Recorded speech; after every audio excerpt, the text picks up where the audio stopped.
China's transgression along the border makes it the modern imperialistic state. With the strategy of salami slicing, it continues to grab its neighbors' land. Brahma Chalani, a professor of geostrategy at the Center for Policy Research, defines the policy in terms of nibbling like a silkworm.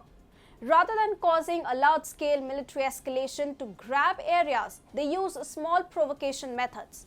First, they claim the area through aggression and then back off when faced with strong resistance from the opposite side.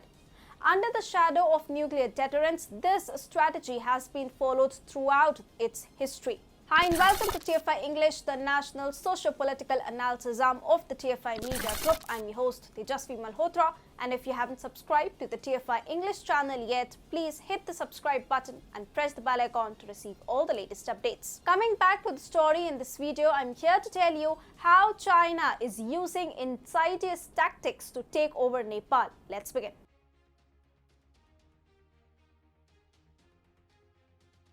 On one hand, China is investing heavily in Nepal's infrastructure projects, and on the other, they have captured a whole village near the border. According to a report published in the Sunday Guardian, taking the benefit of porous and weak fencing infrastructure, China has grabbed the Nepali land. It is reported that by erecting 200-meter fencing along the Royala border post of Chumanubari village 1 of the Gorkha district, China has effectively made Nepal's land a Chinese territory. Further, by erecting a gate along the fencing, China has made Nepal's area their own territory, which till last month was used by villagers for unrestricted movements.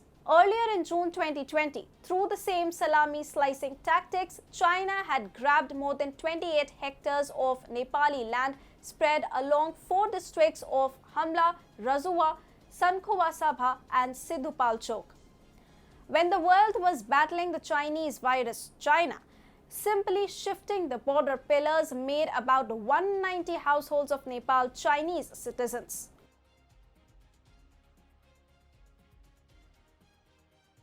Moreover, when Nepal's former Prime Minister KP Sharma Oli released a map showing the Indian territory of Kalapani, Lepu Lake and Limpiadhura as their own at the same time, China had annexed a whole village Rui in Gorkha district. Rejecting the judgment of the United Convention on Laws of Sea, China has effectively established an administrative district for the Spratly and Paracel archipelagos and has named 80 islands in the South China Sea. Confronting regularly small Pacific neighbors like Vietnam and the Philippines, China has grabbed their territorial water, claiming them as their exclusive economic zone.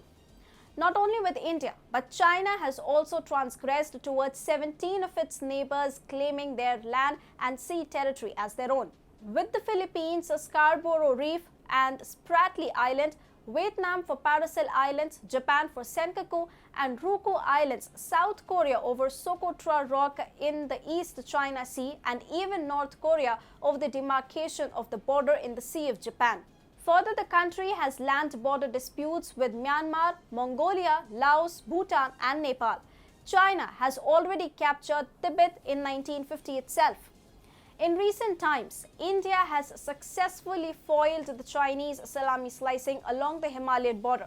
First, China faced a bloody nose in Doklam near the tri-border area of India, China and Bhutan. In June 2020, the same tactics were followed by them in Galwan, but the Special Frontier Forces of the Indian Army reacted with disproportionate force and caused huge damage to the enemy. And now China is trying to pacify the position with India.